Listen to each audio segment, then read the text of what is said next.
Meu agrado, como vocês estão? Como vão os príncipes e princesas das turminhas de sexto ano? Bom, sejam todos, muito bem-vindos ao nosso encontro semanal das nossas aulas de ciências e espero que todos estejam bem. Que Deus nos abençoe, nos dê uma semana de paz, uma semana de motivação, de disposição para participarmos, de todas as nossas aulas, de todas as nossas atividades, com bastante coragem, tá certo? Então, nesta semana, gente, nós teremos assunto novo, não é isso? Lembram que as primeiras, nós trabalhamos nessa lógica. Uma semana de assunto novo, a segunda semana vai ser de revisão. Então, já fizemos 2 semanas, né? Assunto novo e revisão. Agora vamos para a nossa terceira semana, que no caso vai ser o nosso segundo assunto, né? Então, na semana passada, nas primeiras semanas, nós falamos sobre a estrutura da Terra. Estão lembrados? As camadas da Terra, os fenômenos, causados pelos movimentos aí internos da Terra. Lembram lá dos vulcões, terremotos? Então, agora nós falaremos sobre algo bem fundamental para a vida dos seres vivos no planeta. Você sabe o que é? Acertou quem falou água. Muito bem. Esse é o tema da nossa semana, a água no planeta Terra. Vocês vão abrir o nosso livro, lá das páginas 55, e vamos seguir até a página 60. Vamos lá? Vocês estão lembrados que, para facilitar o estudo, a Terra é dividida em camadas. Vocês estão lembrados? Nós vimos que existem várias camadas: hidrosfera, biosfera, atmosfera, hidrosfera. Estão lembrados? Então, todas essas camadas, elas não estão exatamente definidas, tipo separadas, elas não estão dessa forma. Na verdade, essa classificação é só para facilitar o estudo. Então, todas as vezes que a gente ouvir falar em hidrosfera, se refere à água do planeta Terra. Então, onde existe água, corresponde à hidrosfera. Vamos seguir aí na nossa página 55. Olha aí que bela imagem, os pinguins no gelo, pulando na água aí no mar, não é? A legenda diz assim: grupo de pinguins de Adélia saltando no oceano, na Ilha Paulet, na Antártida, em 2015. Estão lembrados da Antártida? Onde é que fica, gente, a Antártida? É Polo Norte ou Polo Sul? Polo Sul, é lá embaixo, não é? Pensem lá naquela imagem do globo terrestre. Então, lá embaixo, onde tem gelo, é na Antártida. E esses pinguinzinhos estão por lá. Na figura, essa que nós vimos agora, dos pinguins, você vê pinguins na Antártida, continente localizado no Polo Sul da Terra. O que mais podemos ver nessa imagem? E aí, o que é que vocês observam, além dos pinguins pulando? Nós vemos o quê? Gelo, olha quanto gelo. E também a água líquida, não é? No mar, rochas. Vamos lá. Além dos animais, nós observamos os estados físicos em que podemos encontrar a água na natureza. O mar é a água no estado líquido, olha aí. Enquanto o gelo é a água em estado sólido. Muito bem. Líquido, sólido. Mas tem outro estado, não tem? Outro estado da água. Sabemos também que a água no ar, no estado gasoso, na forma de vapor, que é invisível. Então, por mais que tenha água aqui no estado gasoso, que está no ar, a gente não consegue enxergar, não é? Porque ela é invisível. Não é assim? Na Terra, existe água nesses 3 estados físicos. E como você vai ver neste capítulo, a água passa de um estado físico a outro à medida que circula na natureza. A questão é: em que locais da Terra podemos encontrar água? Por que esse recurso natural é importante para a vida? Quais são os estados físicos da água? Acabamos de falar, não é? Como a água passa de um estado físico a outro? Como a água circula na natureza? Vocês podem responder essas perguntas? Hum? Vamos seguir? Vamos lá. A água no planeta. Você já viu como o planeta Terra é estruturado em camadas, nas aulas anteriores, não é? A maior parte da litosfera, acho que eu não falei isso agora no início dessa aula, né? A litosfera, entre as camadas. A maior parte da litosfera, que é a camada sólida mais superficial da Terra, é coberta por água. Do volume total de água no planeta, aproximadamente 97% estão nos mares e oceanos. Quase toda, não é? Quase toda a água, 97% estão nos mares e oceanos, isso em estado líquido. Você já deve saber que a água dos mares e dos oceanos é salgada, não é isso, gente? Ela é bem salgada, não é? Ou seja, contém muitos sais minerais, entre os quais o mais comum é o cloreto de sódio, o conhecido sal de cozinha. Mas por que a água do mar é salgada? Por que será? Vamos lá. À medida que os rios percorrem os continentes, eles carregam sais que se soltam nas rochas, se dissolvem na água e acabam lançados no mar. Para onde é que os rios correm? Para os mares, não é isso? Ao longo de milhões de anos, esse processo tornou os mares cada vez mais salgados. Essa água não é apropriada para o consumo humano. Isto é, ela não serve para beber, cozinhar, nem para ser usada na indústria ou na irrigação. Ela só serve para a gente tomar banho mesmo, né? Lá na praia. Não é legal, não é divertido. Mas lá na praia, quando você estava tomando seu banho, que sem querer engoliu um pouquinho da água, você percebeu que ela era salgada, não percebeu? Hum? Pois é. A água que pode ser consumida é encontrada nos rios e nos lagos. Mas também há muita água infiltrada nos espaços entre as partículas do solo e entre as rochas do subsolo, formando reservatórios subterrâneos, os chamados lençóis de água, lençóis freáticos ou águas subterrâneas. Nesses casos, a água apresenta uma concentração de sais muito inferior à água do mar e é chamada água doce, pois não tem gosto salgado. Essa água corresponde a pouco menos de 1% do total de água do planeta. É a água que, depois de tratada, pode ser usada na agricultura, na indústria e no consumo doméstico, para beber, para cozinhar e para a higiene corporal e limpeza. Não é a água doce que nós usamos em nossas casas? A água que a gente vai consumir, não é? Seja para tomar banho, para fazer higiene, para lavar nossas roupas, para fazer a comida, não é? Para usar na cozinha. É a água doce que a gente usa. Aí na imagem, vocês podem observar, leiam a legenda. Cachoeira de água doce no Parque Nacional da Chapada dos Veadeiros, em Alto Paraíso de Goiás, em 2018. Olha aí, lindo, não é? Você já foi numa cachoeira? Muito bonito. Continuando, pouco mais de 2% da água do planeta encontra-se no estado sólido, em forma de montanhas, aliás, em forma de grandes massas de gelo. As geleiras, nas regiões aos polos e no topo de montanhas muito elevadas. Essa água, que contém poucos sais, também é água doce. Muito bonito. Vocês já viram algum vídeo mostrando essas geleiras?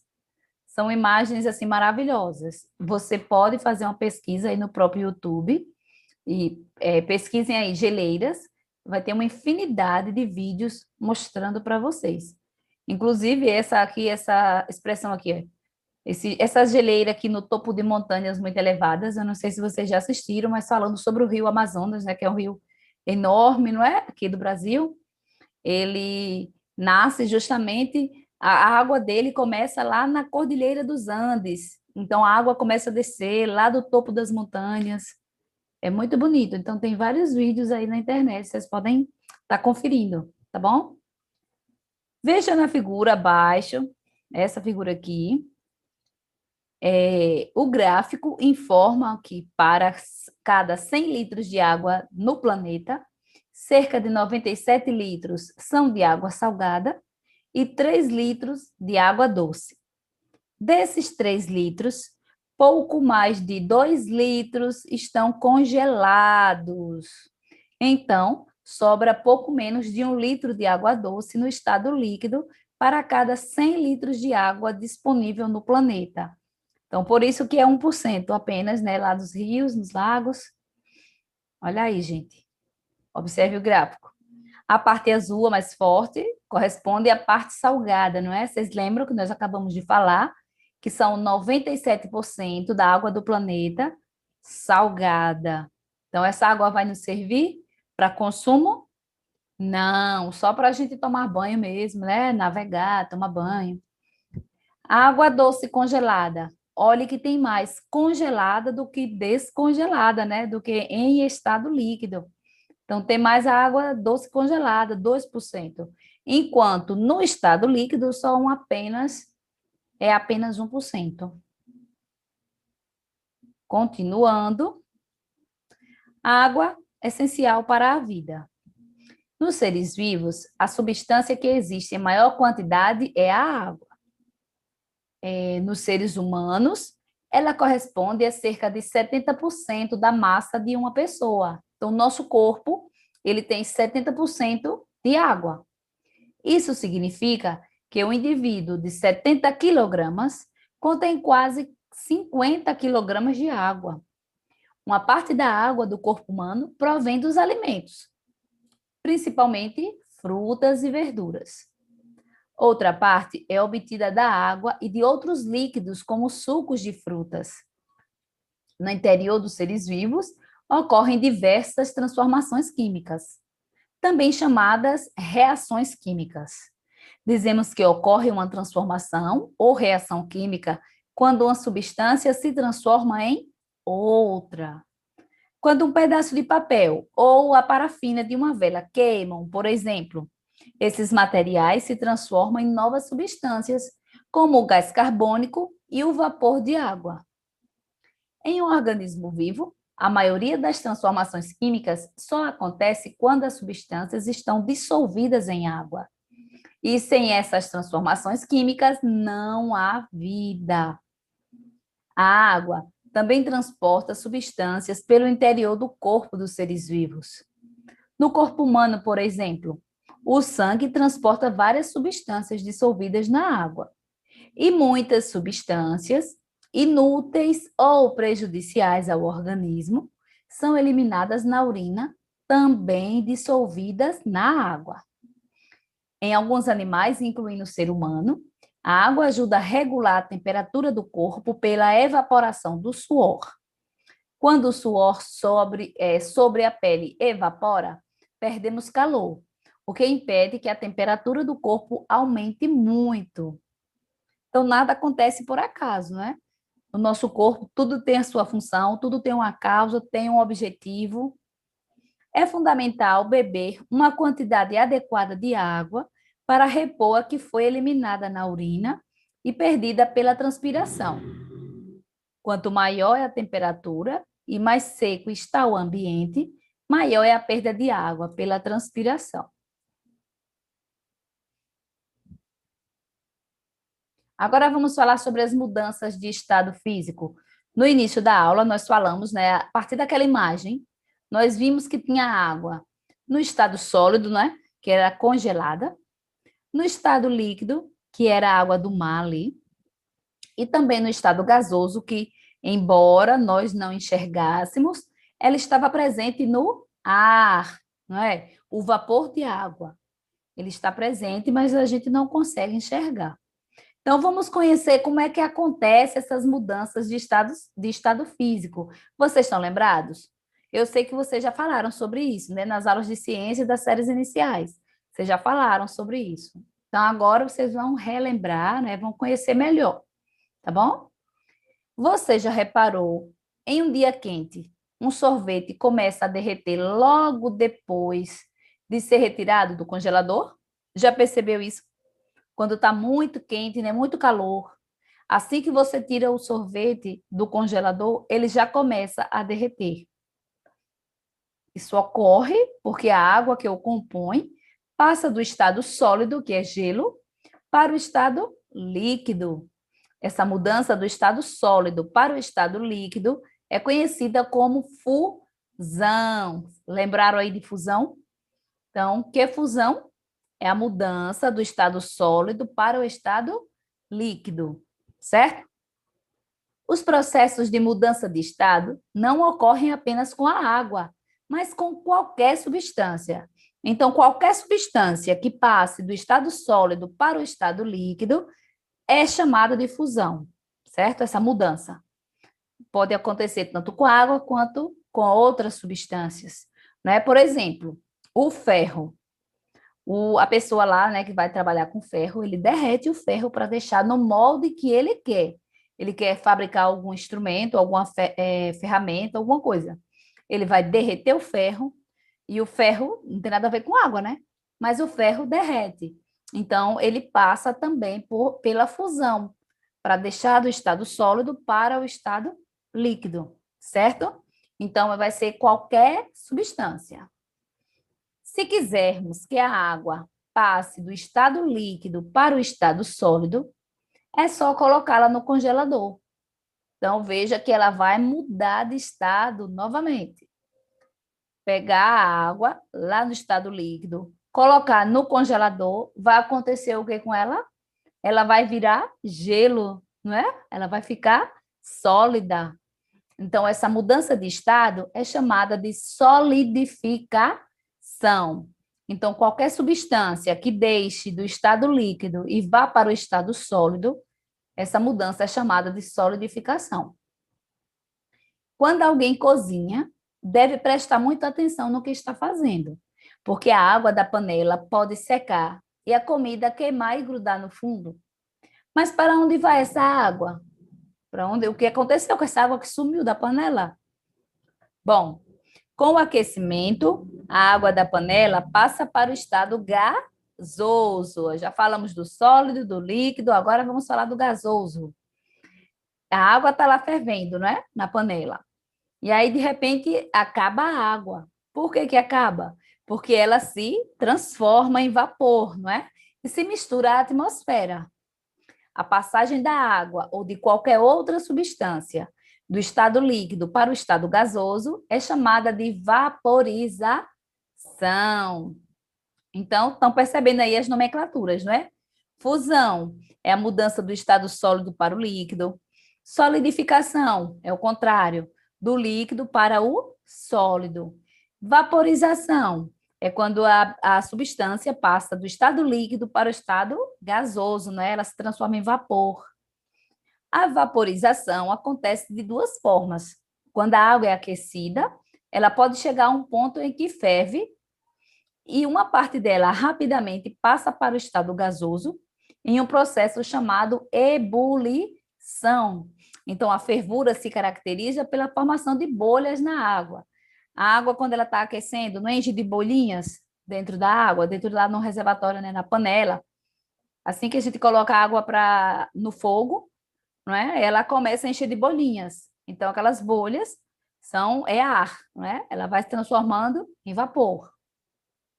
Como esse processo é rápido, não é que ela vai se transformar em vapor rapidamente, quando a gente coloca a mão assim, em cima da tampa, em cima da panela, destampa a panela, coloca a mão, a gente aguenta, e o vapor sobe bem rápido, bem quente mesmo, meu Deus, que dói bastante, não é?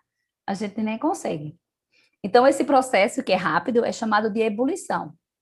A fervura se caracteriza pela formação de bolhas. A ebulição é uma forma rápida de vaporização. Mas ela também pode acontecer mais lentamente. Quando a roupa seca no varal, por exemplo, a água passa do estado líquido para o gasoso sem que haja fervura. Então, não é bem mais lento que essa água vai evaporar? É o processo de evaporação. A evaporação é uma forma lenta de vaporização. Então, tanto ebulição quanto evaporação, os dois processos aí fazem parte da vaporização, certo? A diferença é que um é mais rápido e o outro é mais lento. Agora, faça a seguinte experiência. Pegue um copo seco e encha com a água gelada. Depois, observe-o durante alguns minutos. Você perceberá a formação de gotas de água na parte de fora do copo, como mostra essa figura aí ao lado. Olha aí. A gente fala até a expressão, o copo está todo suado.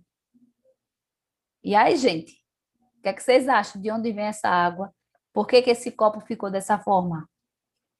Ó, de onde você acha que vem essa água? Será que ela atravessou o copo? Será que é água do interior aí do copo? Se você enchesse um copo com água à temperatura ambiente, a parte externa dele ficaria molhada? Sim ou não? Ele fica dessa forma aí, é quando a água está na temperatura ambiente ou gelada?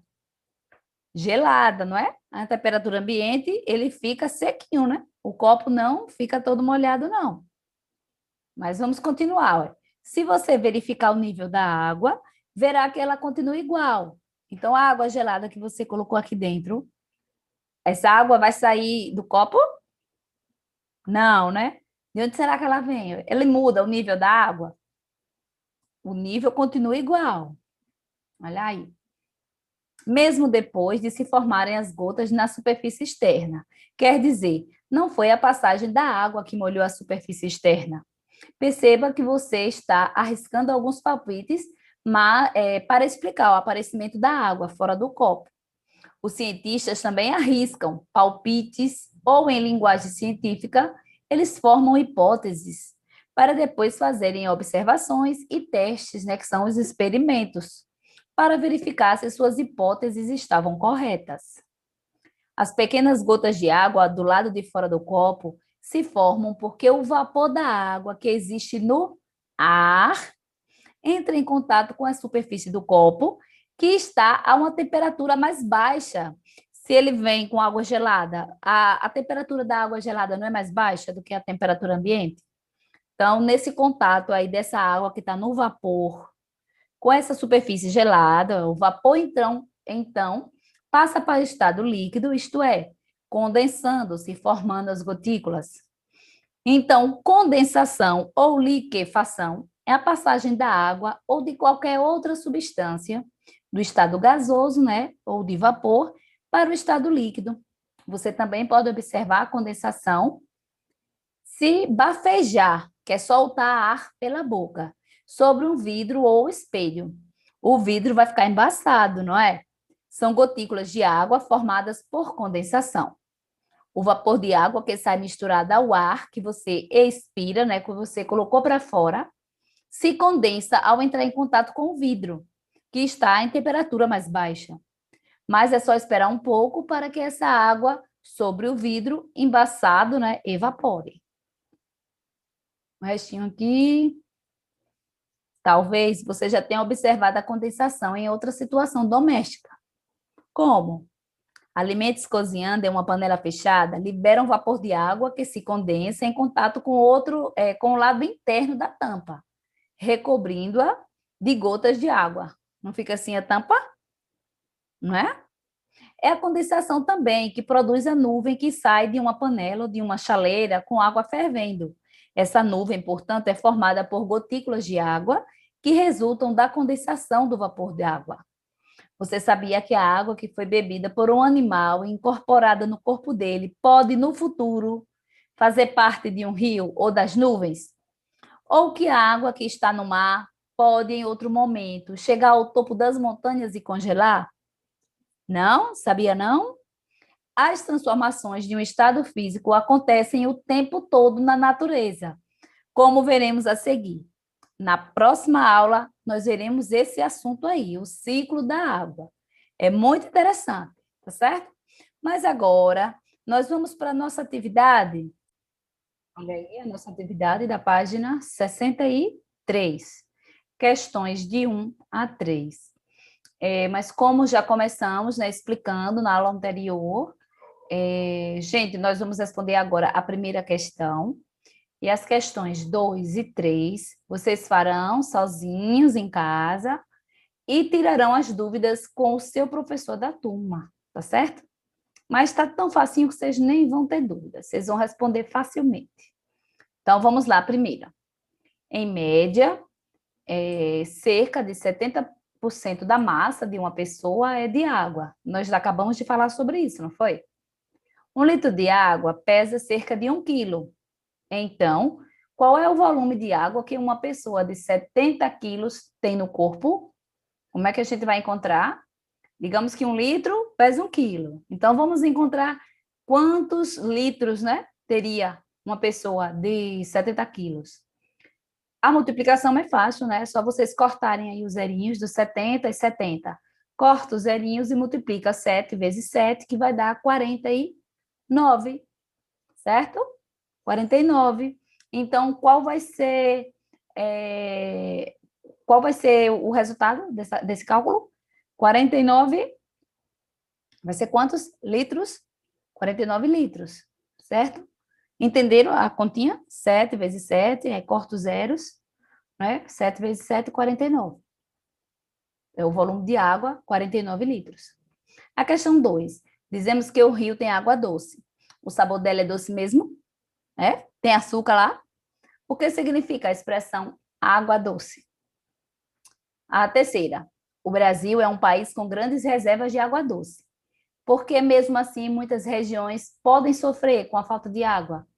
O que é que vocês acham? Será que essa água está toda num lugar só? Será que ela está distribuída de que forma aí? Por que será que falta água em algumas regiões? Então, gente, terminou aí nossa atividade, né? Espero que vocês tenham compreendido bem. Na dúvida, não deixe de falar com o seu professor, tá bom? E já já, né, a gente retorna para a nossa última videoaula semanal de ciências. Muito obrigada e fiquem com Deus. Tchau!